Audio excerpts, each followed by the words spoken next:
And, it was just. What's up, guys? It is Brad with College Sportscast, and we are here tonight to do week 22 of College Sportscast this season and do our game day pick'ems.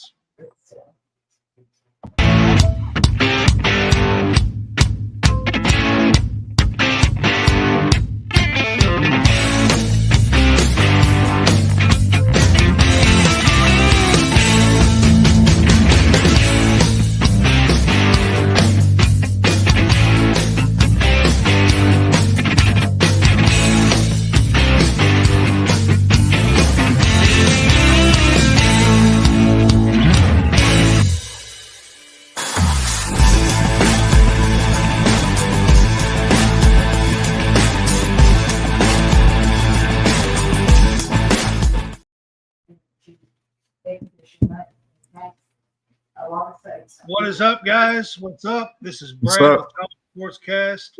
I've got Hammonds on with me tonight. What's up, Hammonds? What's up, man? Well, Cold. It's cold. That's what's up. It's been. I'll tell you, man. Let me just be honest with you. Like Tuesday night, we had 5 inches of snow. Well, yesterday up until today, we had 2 more inches, which is 7. And the fact is, that ain't even the worst part. The worst part is on top of that, the roads are slick. It's 18 degrees. We're supposed to get a -3 wind chill tomorrow night. Like, come on now. Like, and next week it's supposed to flood. Like, I think Mother Nature, I think somebody peed her off. Like, somebody made her mad today. John and I live about 3 hours away from each other in Kentucky, something like that. Mm-hmm. Somewhere around there. He's more towards the mountains. So he got about 10 inches of snow over the weekend. We got 5. And then we got about 2 inches last night. Yeah, last night. Mm-hmm. On top of that, I think he got another couple of inches. And on top of that, we haven't seen like above 25 or 27 or something for like a week. No. Even in the daytime. And what makes it worse is next week it's supposed to flood. I think somebody peed off Mother Nature. And she just taking it out on everybody, man. Yeah, so it's been a heck of a week around here in Kentucky. Yeah. I think most of Kentucky has been under snow for the last week, pretty much. Yeah. So if you are in Kentucky, you probably haven't went a whole lot of places. Well, and 2, we're not even in really the worst month. The worst month's February. That's when it usually gets really bad, is in February. So Jerry's with us. Jerry says that he got 4 or 5 inches where he's at. Yeah. So we are here to do our game day pick'ems. I do have something a little different for us tonight, just something I thought I'd try out and have a little fun with. We're going to do some over and unders. And I picked some with the games from tomorrow. And I think we'll start out with that, just have a little fun tonight and see how this goes with some over and unders. I do use DraftKings, so I got all of this off of DraftKings Sportsbook, and I used what they had available. I wanted to do 1 or 2 with the Kentucky game, but they didn't have some of these player bets and stuff listed for the Kentucky game. So I used what they had. And the first one that I have that I thought we'd do tonight, John, tomorrow, UCF goes to Houston, all right, in a game tomorrow. And on DraftKings Sportsbook, Jamal, that should say Shed. That shouldn't say Sneed. Shed, yeah. I don't know why. Hang on a minute. That's a mistype. That should say Shed. There we go. There we go. Jamal Shed. That's how he spells it. Jamal Shed. is over or under tomorrow against UCF at home, 13 and a half points. Give me the over. You know, when you look at this one, I thought, man, that seems awful low. Like I watched the other night, Shed was going off. Well, was it to Texas? be fair, UCF has a decent defense, but they're playing on the road at Houston, tough They are. environment. Yeah, it's at Houston. Houston a lot of times is virtually unbeatable in Houston. So give me the over 13 and a half points. I think he goes over that. That's kind of where I'm leaning to on this one. You know, Shed's been there for a few years now. He's one of their better players. I tried to pick some of these that are, you know, some really good players, people that we would know and stuff like that. So I think I'm going to go over on this one with you. I will say though, UCF has won some pretty good games recently. You know, they beat Kansas. They won on the road at Texas. So UCF's had a decent little run in the Big 12. There's a couple games there where they got blown out, but they're competing in the Big 12 more than I thought they would. You know, in the last couple of weeks, I think. So also tomorrow, UConn travels to Villanova. All right. And on this one, this is off of DraftKings. Alex Caravan over and under 14 and a half points. That's tough. At Villanova. That's tough at the Pavilion. I think I'm going to go the under on this one. I think he'll get 11 or 12 points. Man, you just don't know what you're going to get with this Villanova team. One week they play really well. The next week, you know, they lose to Penn. Like, you just don't know what you're going to get with a Kyle Neptune team. You know, but they're really good at home. It's hard to win at the Pavilion. So, and I'm not saying UConn won't win this game, but as far as the over and under with Alex Caravan, I think you're going to go the under here because their defense is really good. When Villanova straps in defensively, they're really hard to defend and hard to score against. You know, this one, when you looked at the last one, I thought, man, it seems a little high. When I looked at this one, I thought, well, that one's probably about right. I mean, I can see Caravan scoring 12 to 14, 15, somewhere in that range. You know, he is one of their better players, and he probably will be in double figures. So if you're going to take the under, I'm going to try the over on this one. And I just thought this would be fun to kind of do, and we can go back and look at and see how we did and just have a little fun with it. Yeah, that's fine. All right. The next one we're going to do is Northwestern goes to Nebraska. All right. And Boo Booey over and under 18 and a half points at Nebraska. Man, that's tough because Nebraska is not a real good team on the road, but when they're at home, they look like the 98 Bulls. So I'm not – now, on the other side of the equation, you know, Boo Booey, to me, he's the offense that makes Northwestern run. And I think he's the biggest reason that their offensive numbers goes up quite a bit every single game. If they're going to have a chance on the road, he probably needs to go over. He's going to at least have to have 20-something points. Yeah. I'm going to go a hot take on this one. I'm going to go over. I think he gets at least 20, but I don't think it's going to be enough to beat Nebraska on the road. Northwestern just hasn't played good recently. They've just not been playing – since they won that game against Purdue, they haven't really been playing really good basketball. And I mean, Boo Booey is the straw that makes stirs the drink for Northwestern. Absolutely. Yeah. You know, so he definitely needs to go over this if Northwestern's going to hang in at Nebraska because, like you said, Nebraska does play really well at home. Well, and Nebraska's going to be without one of their star players, Juwan Gary. He got hurt the other night. I'm not sure if he's going to play tomorrow. So that's a big loss for them, especially up in the front court. But I think they're going to have to go and use a lot of boo-booey in this game. So give me the over on this one as well. Yeah. And those were points. I picked a few, tried to do a few different things here. So we're going back to the UCF Houston game. LJ Cryer, over under 2.5 3-point field goals made. I think it's over. Houston's tough at home, man. They are.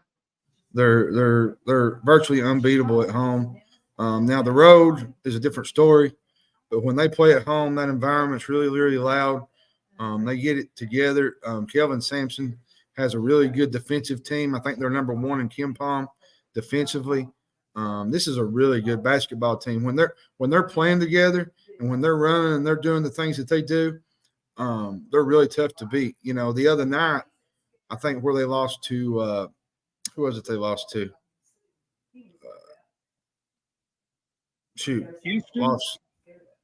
Houston. They lost on the road, I believe. They lost on the road 2 games last week. I can't remember who it was, but they're just not a real good road team. But they're a really good home team. And TCU, I think was one of them. I think it was TCU is who I was thinking about. Yeah. So give me LJ Cryer and the over 2.5, 2.5 3-point field goal made. I think he'll be over that. Yeah, that's where I'm leaning to is the over on this one for LJ Cryer at home. And then the next one is 3-point field goals made as well, and I didn't put it in there. It's the same. It's 2.5. Baylor's really good defensively. Where's this game at? Texas? Yes. It's a home game, so Max Asmus. I'm just putting it in there. Yeah, so Max Max is due for one. I think, they struggled against UCF. They lost the other night. To me, Texas is just not a really good team right now. They're not a tournament team. This would be a really big win for them at home against Baylor. They have struggled lately, but this is at home. It is for them. And JB Ricks, he's an AP holder. He had Texas ranked 12th last week. Like, I always joke, I have a little troll thing in our group chat about JB Ricks picking Texas so high, but I just don't think this Texas team's a really good basketball team right now. Dylan DeSue is really good. He's their leader, but they just don't have a lot of pieces like they had a year ago. And the thing about it is Rodney Terry, I felt, he inherited a bunch of those guys last year. And now that he's trying to figure out the roster himself, I'm not so sure that he makes it even to the SEC, like, at this point. I'm not so sure about him yet. I mean, he looked pretty good last year. He did. When he had Jabari Sir Rice. He had Timmy Allen. They had a really good basketball team last year. Yeah. A team that really, to me, should have went to the Final Four and never did. But this will be a big win. I think I'm going to take the under on this one. This will be a really big win for them. But I'm going to go like you, I think. I'm going to go the under with this. Baylor plays really good, stout defense. I think it's going to be tough for Max to get loose a little bit. But you never know. He might go over that. So, we'll try it and we'll see. I mean, I just thought we'd have a little bit of fun with this tonight. So Kansas takes on West Virginia in West Virginia tomorrow as well. And this is a combo play, okay? This is points, rebounds, and assists. Hunter Dickinson, over and under 31.5. Under. I don't think he's going to get the assist. I think he'll get the points and the rebounds because Hunter Dickinson just does what he does. Well, I mean, this is all he's got to do. If he gets 32 points, then he's over. Yeah. It's just a combo. You take all the numbers between points, rebounds, and I know this is a road game. I know West Virginia is a really bad team, but Kansas has had their house of horrors at West Virginia. and they've struggled there a few times. West Virginia's not real good. We're right not now. good though. That's the difference I think this year. But They're not real good right now. But Kansas should win this game on the road. I just think I'm going to go to under on this one. I think he'll get points. I think he'll get some rebounds. I'm just not sure if he'll get all the assists. I think I'm going to take the over on this one. I really do. I mean, I'm just not sold that they're going to be able to handle him, West Virginia. Mm-hmm. And then this is another combo play. Creighton takes on Seton Hall at Seton Hall tomorrow. Ryan Kelkbrenner, combo play, points, rebounds, and assist, 24.5. That's going to be tough because you got him and Baylor Shireman together. You know, and Seton Hall's been playing really well. They have. Seton Hall's played really well.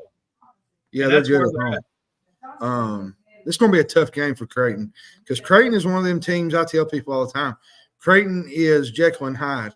One week you get good Creighton, one week you get bad Creighton. You don't know which Creighton you're going to get. Kalkbrenner is a really good player. He is. But, I mean – man, this is tough. I think give me the over. I think he'll get enough for this one.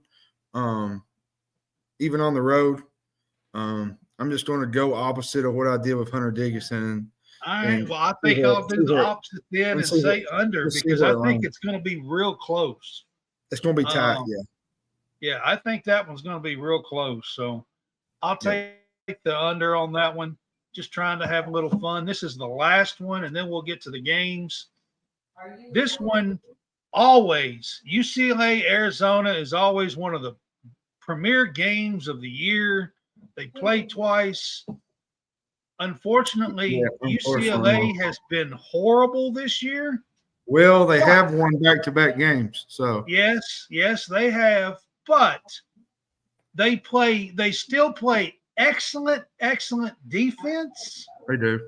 And Arizona has the second most points scored average in a game at 90.6. Mm-hmm. And UCLA plays great defense. So over and under the total points in the game, 142.5 between both teams. It's kind of interesting. This one's kind of interesting. I think that's too much, especially for UCLA. No. I would call him for sure. Is Arizona going to control the flow of the game and score 90 points? I think Arizona will control this a little bit more. Here's the thing that people don't realize. It's hard to win at the McHale Center in Arizona. That place is really hard. Well, Lute Olson Court, whatever you want to call it. Yeah. That's a tough environment. And there's not been many teams go in there and win. Let's just be honest. So UCLA's got their hands full this weekend. I'm going to take the under. I just say that in terms of UCLA. I don't think they can score enough points to win this game. I think Arizona does what they do. They got really good guard play, Ballo in the middle. Honestly, I can see this game being an 80-50 something game. Yeah, I do too. I really Give me the under. Just because of UCLA, I don't think they're going to get enough points to cause that number to go up. So I think I'll take the under on this one as well, even though I'm very tempted to take the over because Arizona can fill it up. They can. They're about like Kentucky. Yep.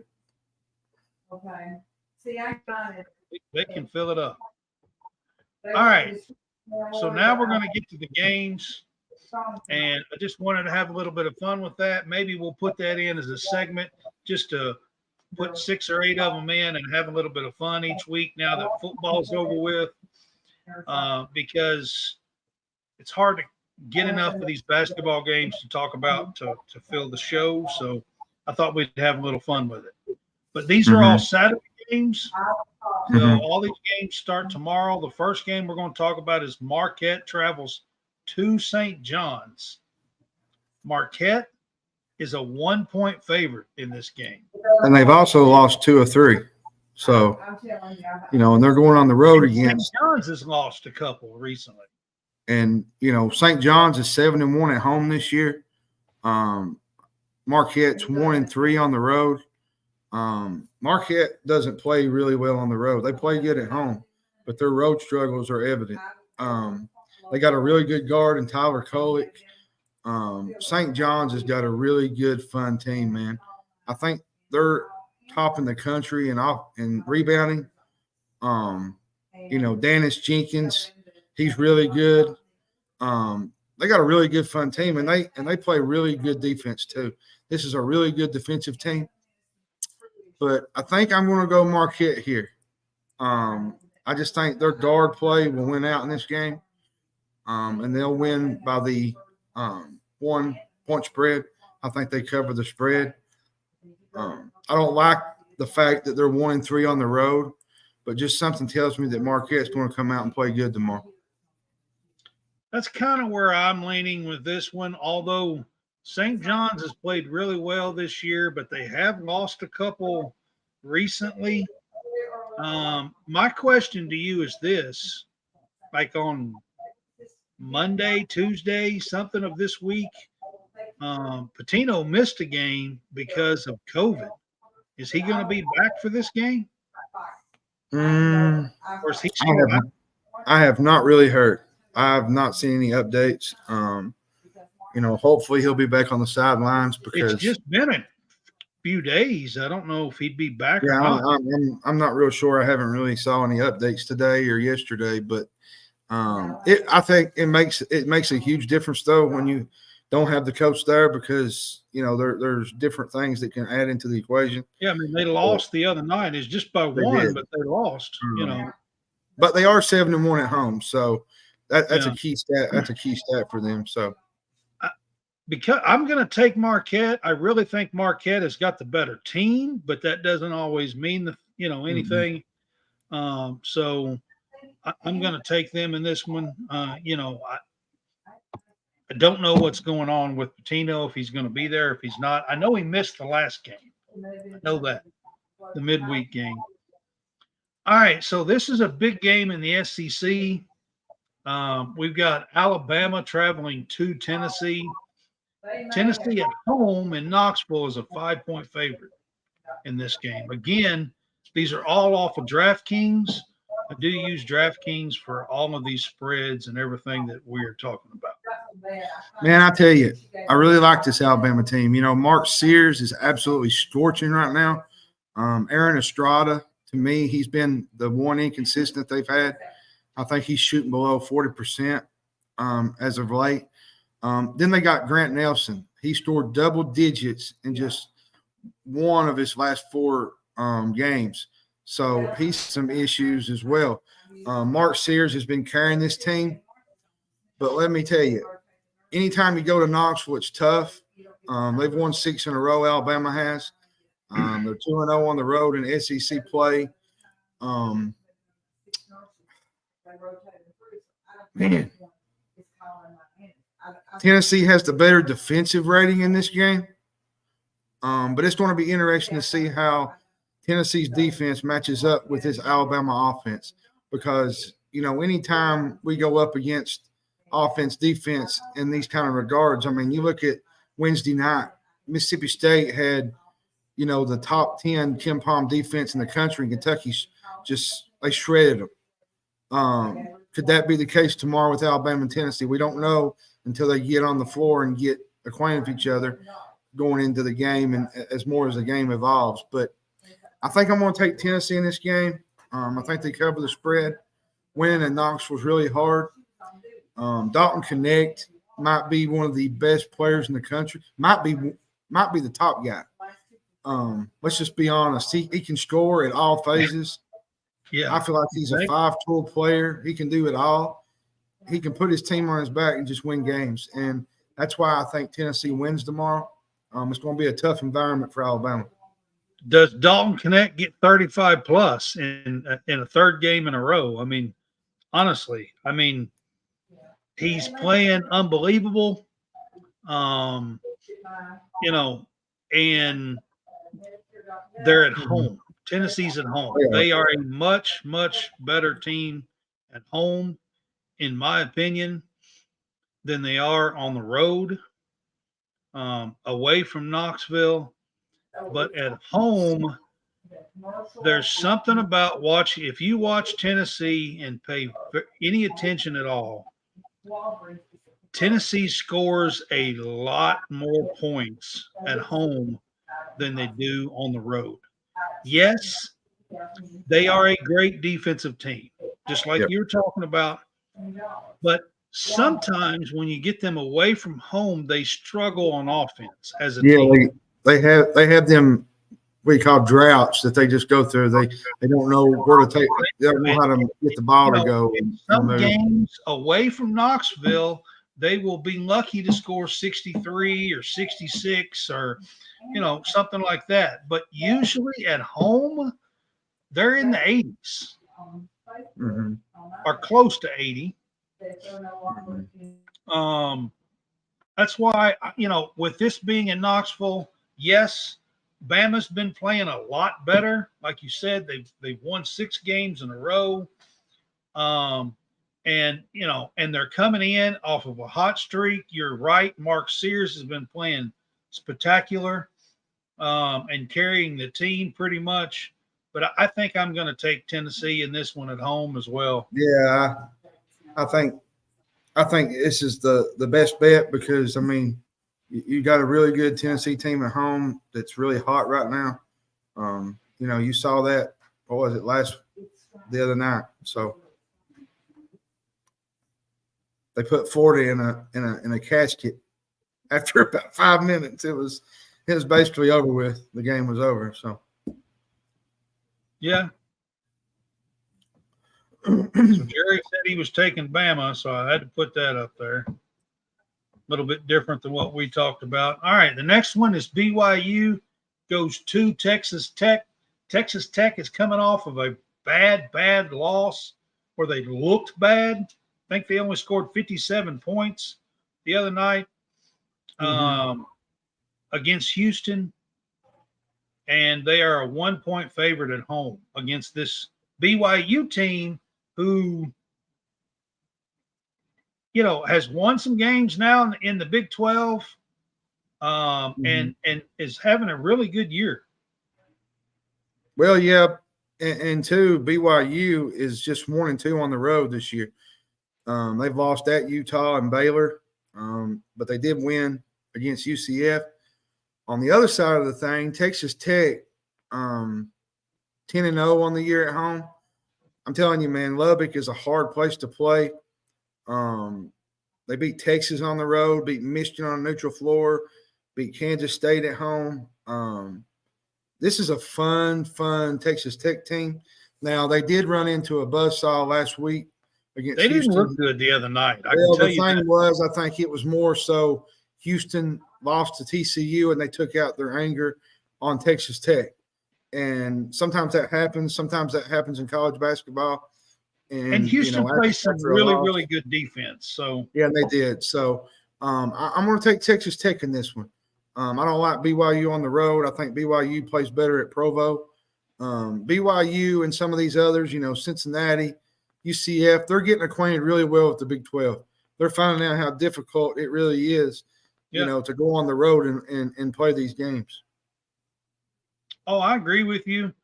BYU's got a bunch of shooters, play kind of open. They've got a fun team to watch. They do. I think they will compete going on the road here at Lubbock, but I am agreeing with you on this. Like, it's a tough place to play. They are coming off of a loss. I think they're going to be fired up to bounce back, after a bad showing at Houston. So give me Texas Tech in this one. The next one, of course, we're going to talk about. We already talked about it with one of the players and stuff in this game. With Caravan, we talked about it, but UConn is a 4-point favorite at Villanova. Real tough place to play. So, what do you think about this one? Villanova is really, really tough at the Pavilion. UConn's got a really, really, really good team. They got Caravan, they got Donovan Klingen back. When UConn is playing at the highest level, there's nobody in the country that has a better team based on the eye test. UConn is really, really good. And I wouldn't be shocked if they're back in the Final Four again this year. They're just really good offensively. When they get in a grind and they get in a groove, they're just really difficult to beat. The other night against Creighton cut it to like 4 or 5, maybe 6 or 7. And it was like UConn just made another run and just put it out of reach. They got so many weapons to work with. I got UConn in this game, but I will say this will not be an easy game. Justin Moore for Villanova is a really good basketball player. They got some really great players on the defensive end that can kind of, disrupt what UConn does. So this will be a tough game for UConn, but ultimately I think UConn wins this game. I think they cover the 4 points. But like I said, there's no team in the country with a higher ceiling besides Kentucky than maybe UConn. I think Arizona has a pretty high ceiling as They well. do. There's 2 or 3 teams that have pretty high ceilings. Kentucky, Arizona, UConn. Yeah. There's not a lot, but there's just a few. There's a few. I would put Arizona in with that. But UConn definitely is a team that can definitely make the Final Four again. Are they still without their big guy here? No, he's back. Is he back? He come back this week. He come back this week? Yeah, against Creighton. Okay. I knew he was getting close to being back. I didn't know if he was back yet or not. He made a difference. He made a big difference too. With him in the fold, I think I'm going to take UConn and give the points here at Villanova. He was out for about 3 to 4 weeks, something like that, 3.5 weeks, and that kind of made a difference for them. But if he can get back and get in the fold and get back in game speed and everything else, this UConn team is going to be a tough out. I agree with you. All right, so the next one we're going to go with is back to the SEC. These are both ranked teams, although Ole Miss is likely to fall out unless they can go to Auburn and win because they lost earlier this week. But this is a tough place to play. Auburn is playing one of these teams. I mean, we've talked about some teams here. Auburn looks like they're playing about as well as anybody in the country. Auburn is a top 10 team. This is really, they're favored 13 points in this game at home over a 15-2 Ole Miss team. The biggest improvement for Auburn from last year is the play of Jalen Williams. Jalen Williams has really come on for Auburn. They got so many guys they can throw at you. They probably got the deepest bench next to Kentucky in the SEC. They're really fun out in the open court. They play really good defense. Listen, I like this Ole Miss team. I think they got a really good team. I think they're so much better than they was a year ago. Morrell I'll say this. Flanagan's going back to play Auburn. So that's kind of interesting. Here's the problem you got. You're going into the jungle, Neville Arena, and that place is really intimidating. It's a tough place, tough environment. I agree with you, Jerry. It's a lot of points, but Auburn at home this year they've been hard to deal with. Have been. And I'll just be honest with you. I don't look for Ole Miss to win this game. Granted, they got a better team this year. They're much improved, especially with the transfers they brought in. I would think But Flanagan would want to go Harrison, home. I just gotta say, Jason Harrison, I hate to pick against your team this weekend, but it's gotta be Auburn this weekend. I'm taking the 13 and cut the cover. I just think they're so good at home, and it's tough. Yeah, Jerry says, "Wow, it's a lot of points." It is a lot of points. I think it is a lot of points. I disagree with you, Josh. That's okay. I mean, I think that Ole Miss is a good team. I don't think Ole Miss. They're not a great team. No. But I do think that Auburn has been playing pretty great. I mean, honestly. Yeah. So even though this is 13 points and that's a wide margin, it's pretty wide. It's wide. It makes me want to take Ole Miss in this game. But I think I'm going to go with my head here and be like, okay, what I've seen, I think I'm going to take Auburn and lay the 13 points. Jerry says he's got Auburn to win, but he's not going to take them to cover. I think I'm going to lay the 13 points here and see what happens.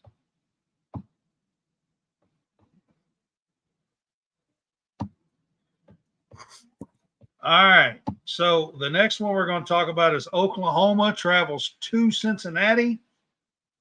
Oklahoma's ranked. Cincinnati's a 4-point favorite at home. They've been playing really well. I think they're like 13-4. You said this is at Cincinnati, right? It's at Cincinnati. Okay. My biggest concern with Oklahoma is their turnovers. They turn the ball over quite a bit. Cincinnati's been really good at home. They should have beat Texas at home. I like Cincinnati in this game just because Oklahoma has a really hard time protecting the basketball. And on the road, that's a recipe for disaster, especially in a hostile environment like Cincinnati. Cincinnati is one of the best rebounding teams in the country. They're 7th in the nation. And Oklahoma is yet to win a true road game this year. And I think that will continue this weekend. Give me Cincinnati. I think Cincinnati is playing the type of ball that I thought they would. They look good even in the non-con. There was just a few games here or there where they should have won. They're starting to figure it out, especially in Big 12 play, and they're starting to get their team together. And they got a guy by the name of Jizzle James. If you've never heard of Jizzle James, he's a treat. Yeah. And for those that don't know, that's Edgerrin James, is the former Indianapolis coach. That's his son. If you want to realize how old you're getting at this point. Yeah. So, Cincinnati, I think they cover this spread. I just don't trust Oklahoma on the road this week.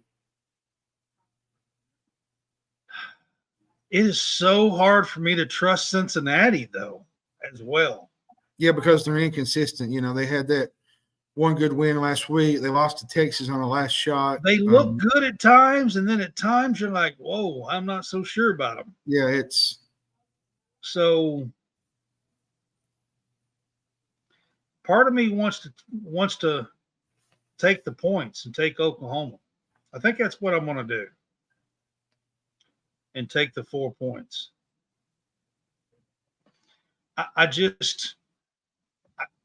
I'm not sure that I trust either one of these teams, to be honest with you.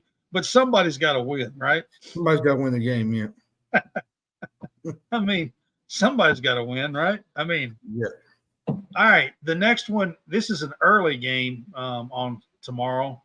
So it's Baylor at Texas. Texas is a 1.5-point favorite at home. And I'm not so sure about that. I ain't either. I just don't think this Texas team is an NCAA tournament team. But maybe they figure it out. Maybe they get going in the later ends of the year and they figure it out and they start playing and they start winning some games. But I just don't trust this Longhorns team, man, at this point. I'm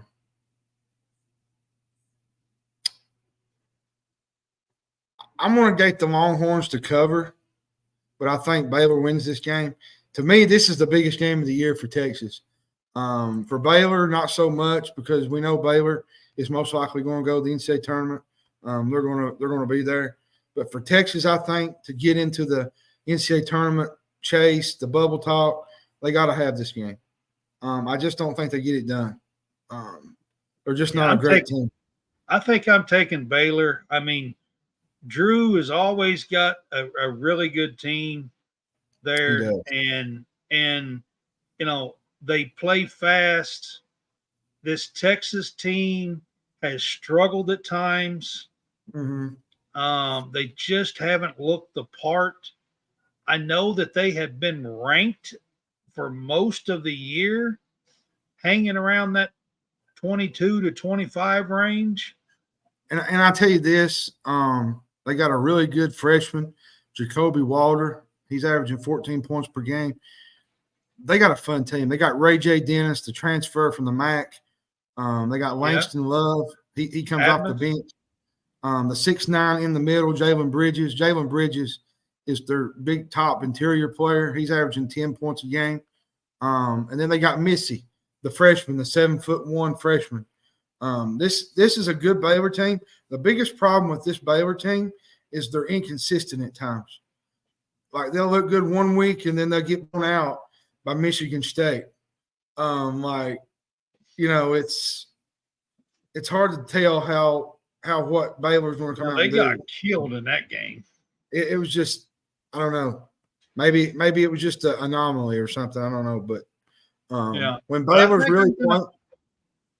really playing though, they're a difficult team to play against. Yeah, I think I'm going to take Baylor in this, even though this is going to be at Texas.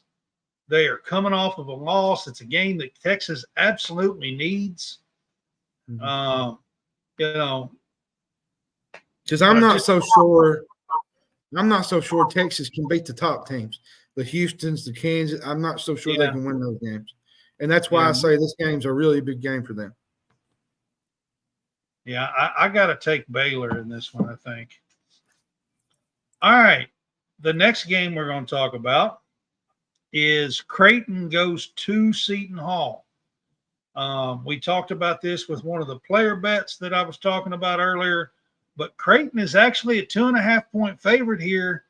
Both teams are 13-5. Seton Hall has been hot lately, especially at home. Got the better Big East record, but Creighton's the 2.5-point favorite according to DraftKings. Man, this Pirate team is fun, man. They got a 6'6" scoring guard in Kadarius Richmond. He's tough. Richmond's good. He's reached double figures in his last 8 games.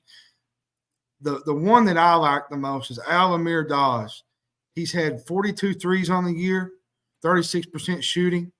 They got another wing in Dre Davis that can really score the basketball. Jaden Bediako is really good.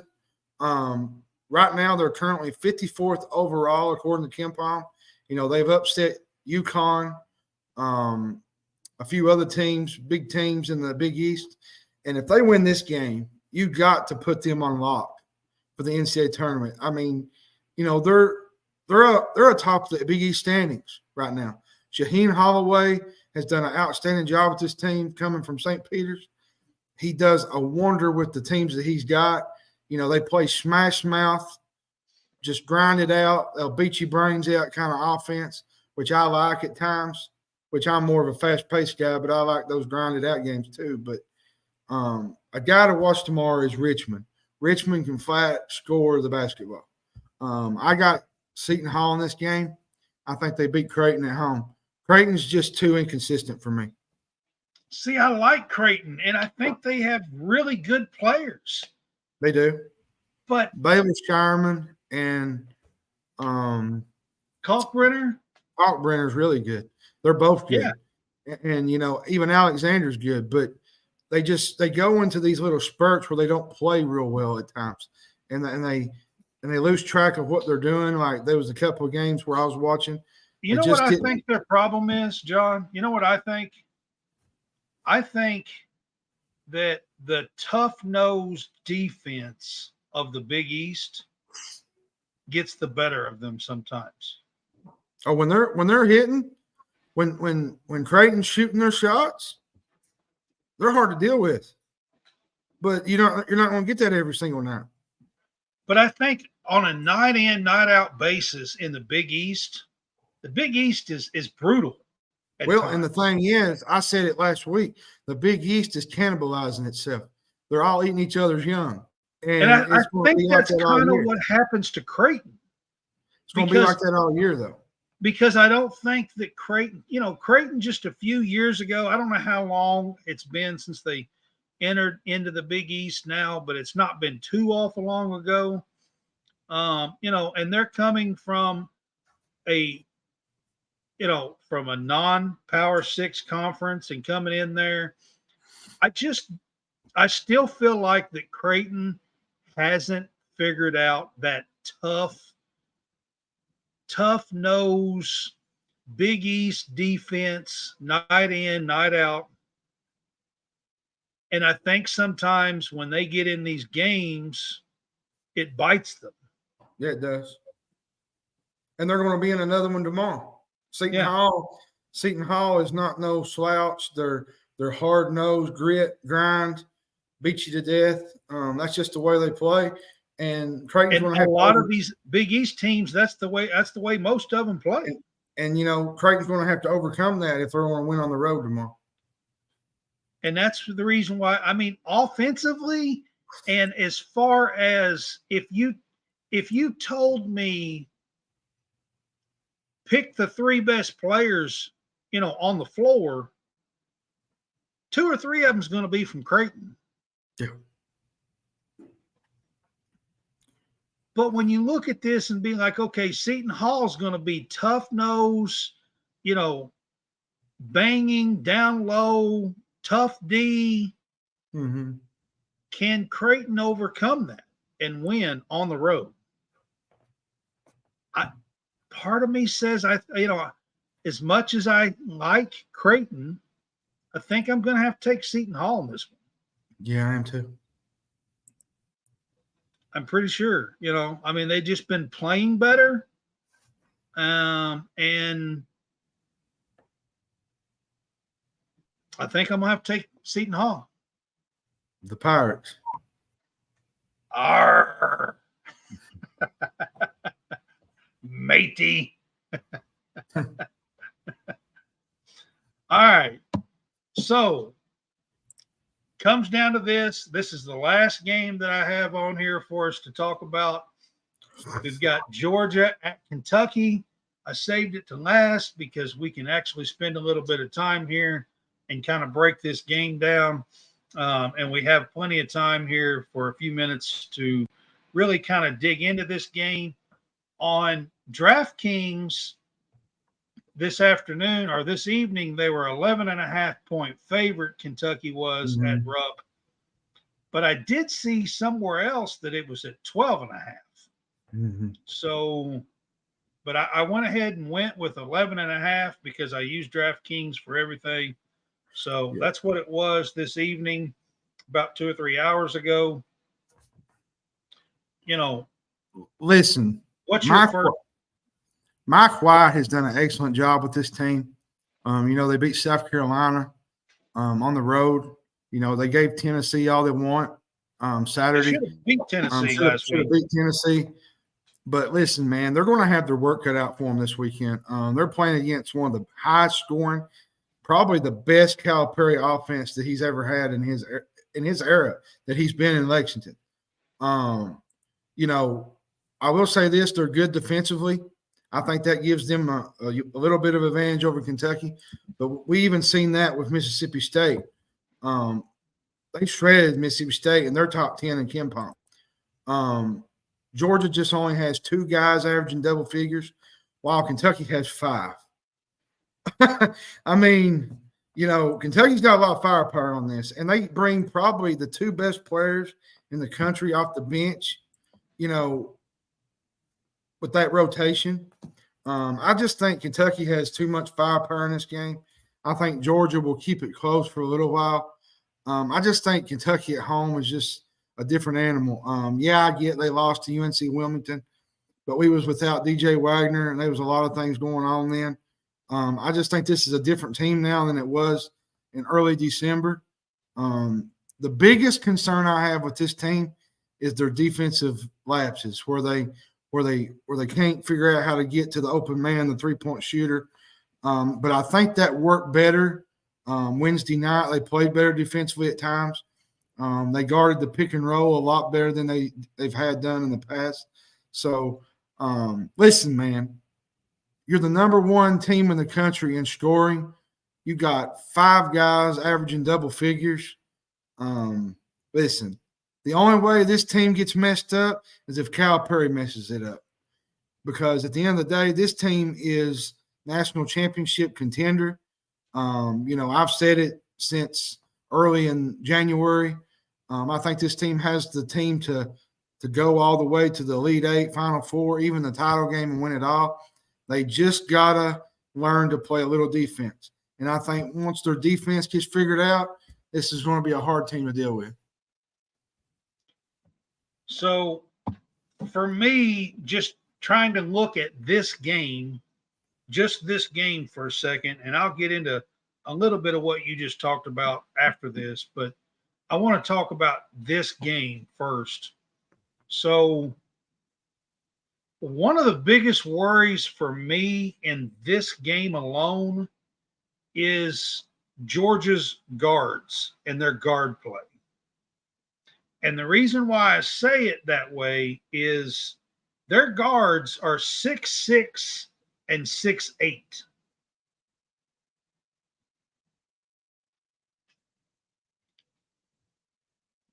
It's a little abnormal. Yeah, but they're not good. But they're not really a good scoring guards. They're more of drive and dish and pitch out. I don't know if you guys remember Sharif Abdul-Rahim. Do you guys remember him that played in the NFL? Yeah, his son plays for Georgia. Yeah, his son plays for Georgia, and he's 6'8", and he's a guard. He plays guard. He's 6'8", plays guard. Abdul-Rahim, I can't remember what his first name is right now, but it's Sharif's son, and he's a good player. I mean, I don't know that he's going to light it up from 30 feet, but he's a good player, good driver. I'm just wondering, how does that affect us when you've got a 6'8" guy guarding whoever he's going to guard? I mean, maybe he starts out on Reeves, who is the biggest thing with this game is Georgia doesn't have a lot of scoring depth. They don't have a lot of guys that just blow you away and get hot and just burn you up. I think where Kentucky likes to run, it's going to force Georgia to want to run, and that's not a good combination because that's not what Georgia wants to do. And that's the same thing that happened with Mississippi State. They wanted to run, and they got blown out of the building.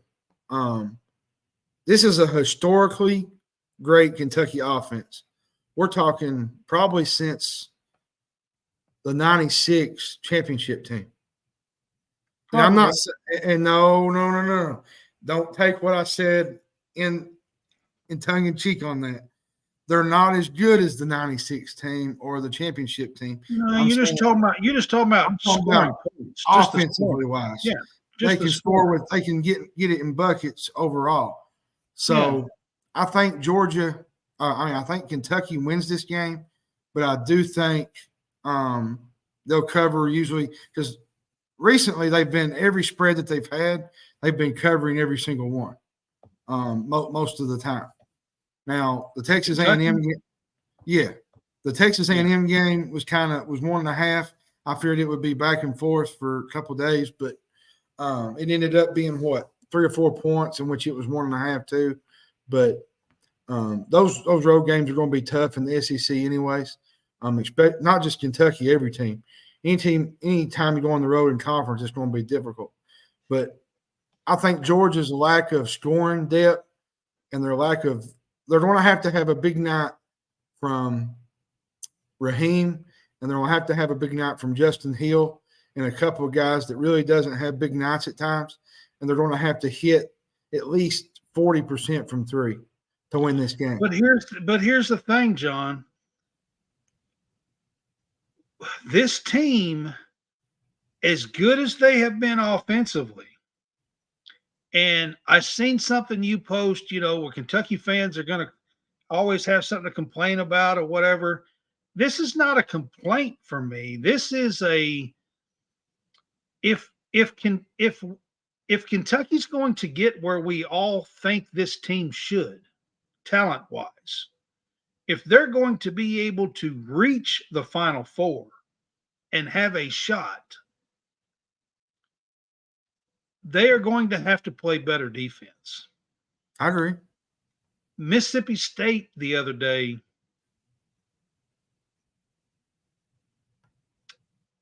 had more three-pointers than we did. And still lost. Okay? And here's where I'm gonna name two areas on our defense for me that absolutely has to get better if we're going to reach where we think this team should go.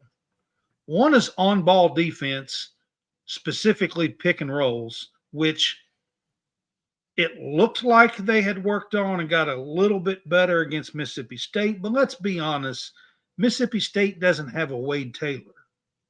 Uh-uh. Okay? Mississippi State doesn't have a Mark Sears. Mm-mm. So we're going to find out. Mississippi State doesn't have a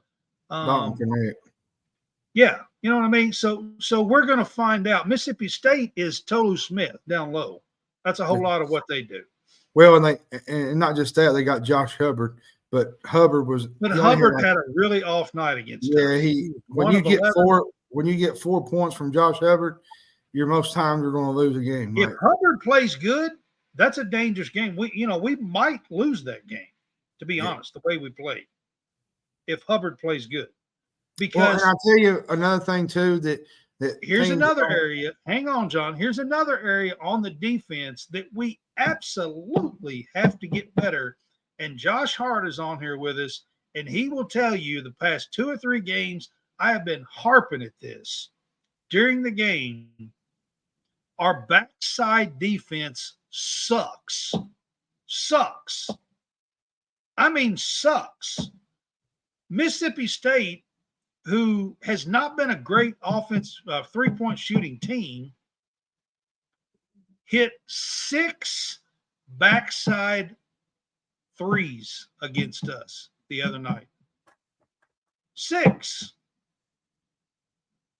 I mean, we are overloading, and if a team is good enough to get it across court and make a good pass, teams are killing us on the three-point line on the backside of our defense. Killing us. Okay. And I'm telling you, right now, that's got to change. You can't play against a Dalton Connect and do that shit. It's got to change. Those 2 areas, for this team to reach the ceiling. Everybody's talking about Kentucky's got the highest ceiling in the land. Okay? I've heard it numerous times from everybody. I mean, even people that don't like Kentucky, okay? I've seen it. They're talking about Kentucky. John Rothstein the other day, who's not a big Kentucky fan, okay? He's like, Kentucky's got the highest ceiling. He says, they can go to the Final Four. But if they're going to reach that, they have to get better backside defense. They have to get better on-ball defense. And the other thing they've got to get better at is rebounding. Yeah. Those 3 areas, and I think Adu being out really has hurt us when it comes to that. If Adu can ever get back, I'm not sure what's going on. I heard today he's really having a lot of back issues and back problems. The problem with that is back issues and back problems, you just don't know if they're going to get that worked out. If it's going to flare up every time he tries to do something, I mean, you just don't know. Hopefully, we can get Adu back at some point. 11.5 in this game feels kind of, honestly, it feels like a lot. It's because a lot of it's because of the way Kentucky scores. A lot of it because their offense firepower. It has a lot to do with it. And the fact that Georgia don't have a lot of guys that can score like that. See, Georgia has only 2 guys that can score in double figures. Kentucky's got 5 or 6. I'm going to tell you something here for me. Do you know what the over and under, we talked about the over and under for the UCLA-Arizona game. The over and under in this game on DraftKings a couple hours ago was 162.5 for this game. That seems like a lot. Kentucky scores a lot, though. They do. They're averaging 90.8. Well, and 2, the biggest thing with Kentucky is I tell people this, they space you out and they make you go at like it's so difficult to defend. It's the way they move you out beyond the basket. And I think that's what's causing a lot of teams that are really good defensive teams struggles, where they're having to guard outside and then it just leaves somebody else open and it gives another chance for another guy to step up. Josh, I totally hope you're right. 92-72 UK. I totally hope you're right. I would love to see us eclipse that 90-point mark and keep our average up there. But I think Kentucky covers, though. So I'm going to go with Kentucky covering. I'm just throwing it all out there. When I watched this Georgia, I've watched them twice. They should have beat Tennessee. They sure held it within 11.5 points, but it was at home. And I think this Georgia team plays better at home than they do on the road. They do. So at Rupp, give me Kentucky, and I'll lay the 11.5 points.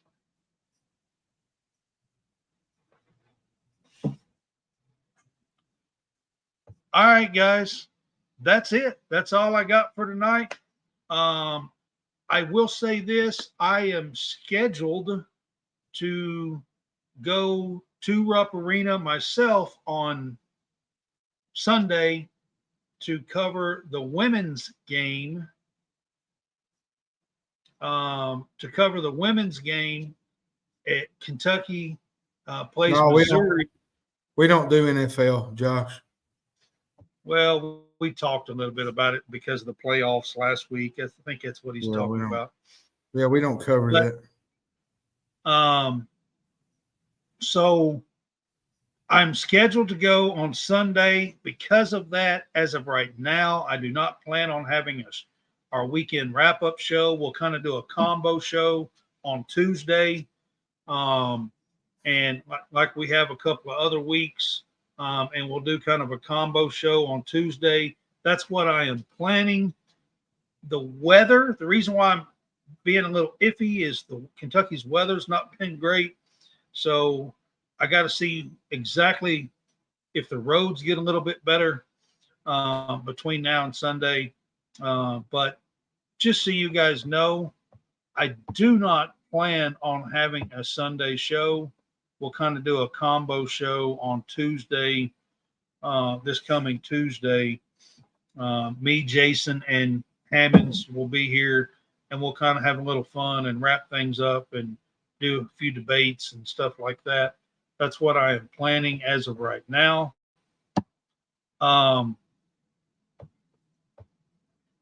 Josh, I mean, if you are talking about the playoffs this week, I mean, you've got San Francisco and Green Bay. I have been on record. I've said San Francisco's kind of had Green Bay's number. They've lost 4 of the last 5 against San Francisco. 2 of those 4 was in the playoffs. Having to go there and playing there is not a good recipe.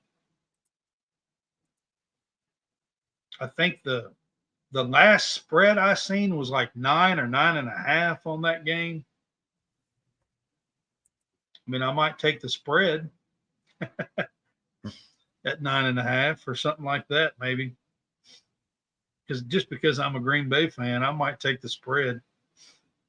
Yeah. Maybe. I don't know. I will say this. So 7 of the 8 teams that's left, 7 of the 8 teams have a first-round draft pick playing at quarterback. Surprise. I thought that was a little tidbit that was kind of interesting. The only quarterback that wasn't a first-round pick was San Francisco's Brock Purdy, who was Mr. Irrelevant, the last pick of the draft. Yeah. Thought that was interesting. All right, guys, that's our show. This has been College Sportscast Game Day Pick'em. Please go to homefieldapparel.com. They had some new drops today. I know Nevada, there's some West Coast teams that were dropped today. Nevada had some new gear out today. UCLA had some new gear out today. Arizona had some new gear out today. Brand new stuff. Go to homefieldapparel.com and use our code CSCAST for a 15% discount. All right, guys. We will see you guys on Tuesday. more than likely Tuesday. Yep. Have a good one.